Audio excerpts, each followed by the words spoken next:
আমরা ভোর ৫টার সময় বেরিয়ে পড়েছিলাম নৈহাটি যাবার উদ্দেশ্যে। আমরা গিয়েছিলাম আমি, মা, বড় মা, জেঠিমা অনেকেই, মোট ৮ জন মিলে। আর এই ভোর ৬টার সময় আমরা নৌকাটা ধরেছিলাম। আমরা যাব নদীর ওপার দিয়ে। আর সকালবেলা নদীর ধারটা দেখতে খুবই সুন্দর দেখতে লাগছিল। আর আমরা এই যে নদীর এই পাড়ে চলে এসেছি সবাই মিলে। আর এইটা হচ্ছে আমার বড় মা। আর তোমাদের দিদির কত আনন্দ দেখো, নৈহাটি যাচ্ছে বলে। নৈহাটি যাচ্ছি কারণ বড় মার কাছে। আমরা এখান থেকে অটো ধরে নিয়েছিলাম, অটো করে চলে গিয়েছিলাম নুঙ্গি স্টেশন। এখান থেকে মাত্র ১২ টাকা ভাড়া নিয়েছিল। আর এই নুঙ্গি স্টেশনে এসে দাঁড়িয়েছিলাম, একটা বজবজ থেকে একটা ৭টা ১০-এর লোকাল আছে, নৈহাটি লোকাল। ওটাই আমরা ধরবো বলে তাড়াতাড়ি চলে গিয়েছিলাম। আর এই যে দেখতে পাচ্ছ এটাই হচ্ছে নৈহাটি লোকাল। দেরি করে বেরোলেও কোনো অসুবিধা হতো না, কিন্তু আমাকে সেই শিয়ালদায় গিয়ে আবার আমাকে ট্রেন চেঞ্জ করে আবার নৈহাটি লোকাল ধরতে হতো। সেই জন্য আমরা একেবারেই নৈহাটি লোকাল ধরে নিয়েছিলাম নুঙ্গি স্টেশন থেকে। নৈহাটি স্টেশনে প্রচণ্ড ভিড় ছিল, ওই দিন ছিল মঙ্গলবার আর শনিবার ওখানে প্রচণ্ড ভিড় হয়।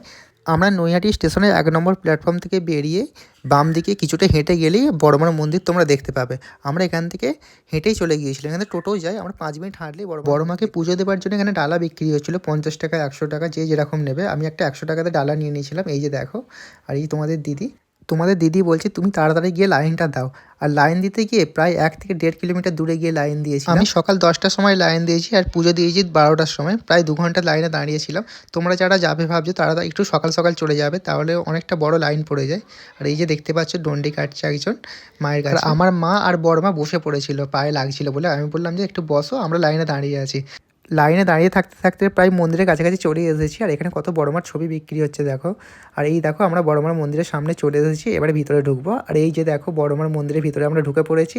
আর এই হচ্ছে সবার বড় মাকে দেখার পরে এই যে ২ ঘন্টা লাইনে দাঁড়িয়েছিলাম, একটু আর কষ্ট বলে মনে হচ্ছে না। মনের ভিতরটা এত সুন্দর, এত ভালো লাগছিল বলে বোঝাতে পারবো না। তোমরা একবার ঘুরে আসো, তোমাদেরও খুব ভালো লাগবে। এই যে তোমাদের দিদি পুজো দেবে বলে সামনের দিকে এগিয়ে যাচ্ছে। এইখানে লেখাই আছে ছবি তোলা ভিডিও করা নিষেধ। আমি ভিডিওটা করেছিলাম শুধু তোমাদেরকে দেখানোর জন্য। আর এই গেটের সামনেই লেখাই আছে দেখো, ধর্ম হোক যার যার, বড় মা সবার। আর সত্যিই তাই, বড় মা সবারই। তোমরা যে এই কাঠামোটা দেখছো এতেই বড় মার পুজো হয়।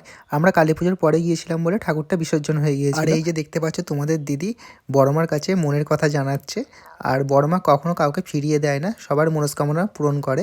তোমরাও সবাই বড় মার কাছ থেকে ঘুরে আসো, তোমাদেরও খুব ভালো লাগবে। আর আমার ভিডিওটা যদি তোমাদের ভালো লাগে তাহলে একটা লাইক আর কমেন্ট করে দিও। Thank you.